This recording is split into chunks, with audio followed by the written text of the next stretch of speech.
Saúdo meus irmãos com a santa e gloriosa paz do Senhor Jesus, amém? Hoje vou continuar os ensinos sobre as igrejas da Ásia, hoje com a igreja de Tiatira, amém? Se encontra no livro de Apocalipse, capítulo 2, verso 18 ao 29. Essa carta foi uma das cartas que tem o maior conteúdo de todas as outras cartas. Mas eu estive pesquisando na história, é falado pouco, é como se fosse uma folha branca em meio à história. Mas o pouco que eu consegui pesquisar sobre a igreja de Tiatira, eu vou trazer aqui para os amados irmãos. Amém? Apocalipse capítulo 2, verso 18, que diz assim: E ao anjo da igreja de Tiatira escreve: Isto diz o Filho de Deus, que tem os olhos como chama de fogo, e os pés semelhante ao latão reluzente. Eu conheço as tuas obras e o teu amor, e o teu serviço e a tua fé, e a tua paciência, e que as tuas últimas obras são mais do que as primeiras. Mas tenho contra ti que tolerastes que Jezebel, mulher que se diz profetiza, ensina e engane os meus servos, para que se prostitui e coma dos sacrifícios da idolatria. E dei-lhe tempo para que se arrependesse da sua prostituição, e não se arrependeu. Eis que porei numa cama, e sobre os que adulteraram com ela virá grande tribulação, se não se arrependerem das tuas obras. E ferirei de morte a seus filhos, e todas as igrejas saberão que eu sou aquele que sonda as mentes e os corações. E darei a cada um de vós segundo as vossas obras. Mas eu vos digo, a vós e aos restantes que estão em Tiatira, a todos quantos não têm esta doutrina, e não conhecem, como dizem, as profundezas de Satanás, que outra carga vos não porei. Mas o que tendes, retende-o, até que eu venha, ou guarde-o. E ao que vencer e guardar até ao fim as minhas obras, eu lhe darei poder sobre as nações, no milênio. E com varas de ferro as regerá, e serão quebradas com vasos de oleiro, como também recebi de meu Pai. E dar-lhe-ei a estrela da manhã. Quem tem ouvidos, ouça o que o Espírito diz às igrejas. Amém? A igreja de Tiatira, ela era localizada a 42 quilômetros de Pérgamo. A cidade de Tiatira era localizada a 42 quilômetros da cidade de Pérgamo, o qual foi falado na aula anterior. A igreja de Tiatira tem por título a igreja que era tolerante ao pecado, né? Você vê que a igreja de Tiatira representa o período da Idade Média, a igreja medieval, do quarto século ao século XVIII. É a igreja da Idade Média, do período medieval. Tanto é que ela é a quarta carta. Deus escreve 7. As 3 primeiras e depois as 3 últimas, ela fica no meio. Ela é a quarta carta, ou seja, representa certinho o período da história, o meio, a Idade Média, o período medieval. Amém? E Tiatira era uma igreja que era tolerante ao pecado. Ela tolerava o pecado. Ela dizia sim ao pecado desde que a pessoa ficasse dentro da igreja. Pode ficar dentro da igreja pecando. Isso é ser tolerante. Você saber que tem um erro e aceita aquele erro para permanecer amigo da pessoa, para permanecer junto com a pessoa. Porque o verdadeiro amigo não é aquele que cobre o erro. O verdadeiro amigo é aquele que aponta e fala o erro para a pessoa se consertar. Aleluia! A tradição diz que a cidade foi reconstruída por um general chamado Seleuco. Era um dos 4 grandes generais de Alexandre o Grande: Seleuco, Lisímaco, Cassandro e Ptolomeu. Seleuco era um dos 4 grandes generais de Alexandre o Grande, da Grécia, do Império Grego. E você vê que Seleuco, ele reconstrói essa cidade, a cidade é reconstruída por ele, que ali ele tenta colocar suas bases militares. E a história diz que existiam 2 templos pagãos nessa cidade. Um era do deus Apolo, né? O deus do sol, e a outra era a deusa Artemis, que na antiguidade e para muitos era a deusa Diana. Tiatira não era um centro nem político nem religioso. Tiatira era um centro comercial muito produtivo na época, né? Era o maior fornecedor de púrpura.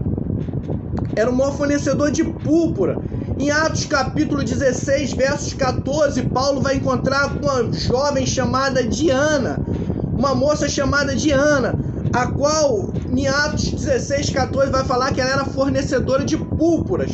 Ela vendia púrpura, né? Sabemos que púrpura, né, uma tinta para tingimento, né, para tingir roupa. E era tingida as roupas da época dos reis, as vestes reais e as roupas dos imperadores. Era tingido de púrpura. Aleluia. Era uma cor meio arroxeada, meio um vinho escuro, meio roxeada. E os imperadores da época e as roupas reais eram tingidas com essa tintura. Aleluia. E a história vai contar que Nero punia com pena de morte quem usasse essa cor nas suas roupas. Nero, ele punia, se ele visse alguma pessoa que não fosse imperador e nem da corte real, era punido por Nero. Nero foi um dos grandes imperadores que perseguiu o povo judeu, matou o povo judeu. Então ele, quando via pessoas com essa cor na roupa, ele perguntava se a pessoa não tinha nenhum brasão da realeza, era condenada à morte por ele. Aleluia. Aleluia. E na época só os imperadores podiam usar essa roupa com essa tintura de púrpura. E tão interessante que você vai observar que a intolerância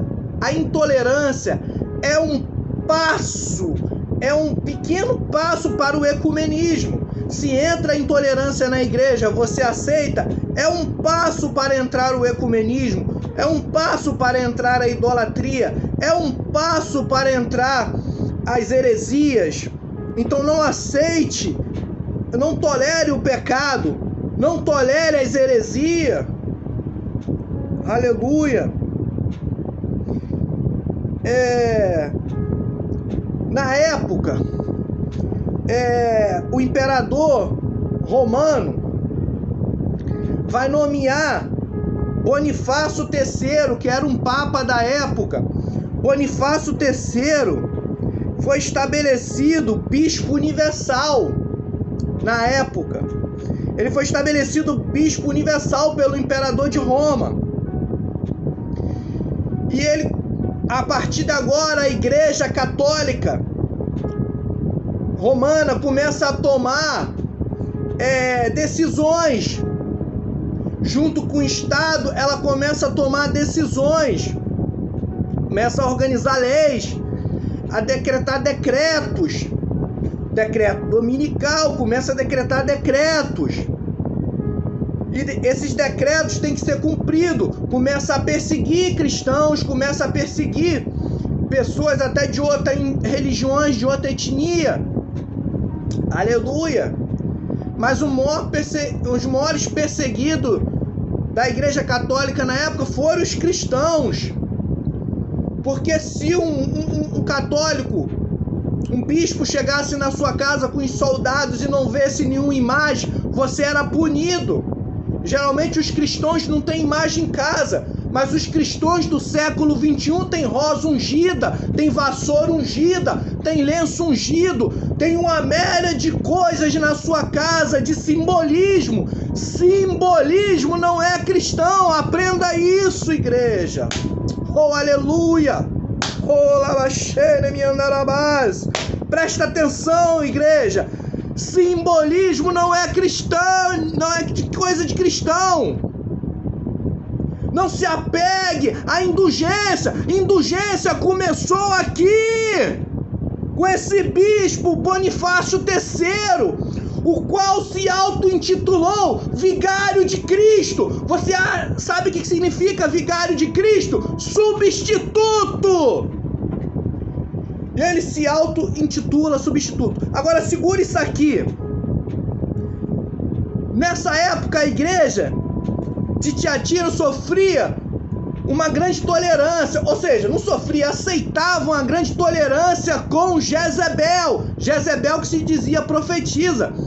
Você vai ver lá nos livros anteriores, lá em Reis, que vai falar de Jezebel, uma princesa fenícia, né, o qual se casa com Acabe. Acabe era um homem de Deus, mas quando se casa com Jezebel, essa princesa fenícia, ele já começa a se desviar, e ela traz todas as suas doutrinas que ela tinha na sua cidade. Para começar, o nome do pai dela é Etibaal. Etibaal era uma homenagem ao deus Baal, e ela já começa a trazer as doutrinas de Baal, as doutrinas de Azera, e começa a implantar isso no meio do povo, começa a trazer heresia. Acabe tolera. Quando vê, já tem construído centenas de postes ídolos sobre a cidade para o povo adorar. E esses postes ídolos que estavam construídos aqui nessa cidade aqui da época aqui, em Tiatira, eram os bustos de César, eram os bustos dos imperadores, era o busto de Nero, para as pessoas se dobrar e adorar e dizer que aquele imperador era o Senhor. Esses eram os postes ídolos dessa época aqui, das igrejas da Ásia Menor. E você pode observar que não é a mesma pessoa, mas é o mesmo espírito lá de Reis, está aqui em Apocalipse, é o mesmo espírito, o espírito de Jezebel. E esse espírito se dizia profetiza. Ela não tinha sido levantada por Deus como profetisa, ela se consagrou profetisa. E quantas pessoas você vê que se consagra aí? Inclusive pessoas pulando cargo, inclusive pessoas que são pastor e volta para bispo. Aqui, ó, o bispo Bonifácio aqui, ó, que era um papa, foi instituído a bispo universal, e se autoconclamou vigário de Cristo. Eu já vou te dizer o que é vigário, segura aí. Mas ela aqui, Jezebel, se dizia profetisa, ela se dizia, ela não era. Então quando ela se dizia, a igreja aceitava, a liderança da época aceitava. Quantas lideranças está aceitando pessoas que se dizem ser uma coisa que não são, que Deus não levantou? E quando chega um homem de Deus que é usado, elas se levantam. Como Jezebel se levantou contra Elias, como Jezebel mandou matar os profetas de Deus, mandou derrubar os altares de Deus. Ela, Jezebel, que está atuando no dia de hoje nas igrejas. Acorda, liderança! Acorda! Tira esse câncer de dentro da sua igreja. Não tolere dentro da igreja de Cristo. Não tolere esse câncer dentro da igreja de Cristo. Não tolere. Por mais que vai sair um monte junto com ela, que saia. Mas não tolere. Oh, aleluia. Não tolere esse espírito imundo dentro da igreja de Cristo. Porque se você tolerar, ela vai começar a trazer doutrina de Baal, começar a trazer doutrina de prostituição. Daqui a pouco a sua igreja está no ecumenismo. Daqui a pouco a igreja de Cristo está no ecumenismo. Por causa dessas doutrinas de Balaão, doutrina de Baal, doutrina dos nicolaítas, doutrina ensinada por Jezebel. E tem muita nos púlpitos ensinando. Agora vamos lá, ela se dizia profetiza, né? Ela se dizia mulher profetiza. Ela ensinava, ela enganava. Correto? Esse Bonifácio III, intitulado bispo, papa da época, que foi intitulado bispo pelo imperador, sabe o que dizia que era? Ele se dizia que era vigário de Cristo. Sabe o que significa vigário? Substituto. Olha isso, igreja. Olha a heresia. Substituto. Isaías 63:3 vai falar que Cristo sozinho pisou no lagar. Cristo não precisa de substituto. Ele é único. Deus é Deus Pai, Deus Filho, Deus Espírito Santo. É a Trindade Santa. Ele é único. Ele é único. Todo joelho se dobrará e toda língua confessará que Jesus Cristo é o Senhor. Ele é único, Salvador e suficiente em sua vida para todo sempre. Amém e amém e aleluia. E aqui terminamos mais um ensinamento sobre a igreja de Tiatira. A carta é um pouco longa e vai falar que quem vencer, quem suportar essas heresias, vencer esse mal e não tolerar, como a igreja de Tiatira tolerou, Jesus vai dar uma vara de ferro para que a gente reine na Nova Jerusalém sobre todas as nações. Oh, aleluia! E receberemos a estrela da manhã. Oh, aleluia! Lute, igreja, lute, pois Jesus está voltando. Jesus está voltando. Fica na paz, graça e fé, e não tolere o pecado. Não aceite o pecado, porque o pecado pode te levar para o inferno. Fica na paz, força e fé. Jesus está voltando. Terminando mais um ensinamento. Próximo ensinamento agora sobre a igreja de Sardes. Amém e amém.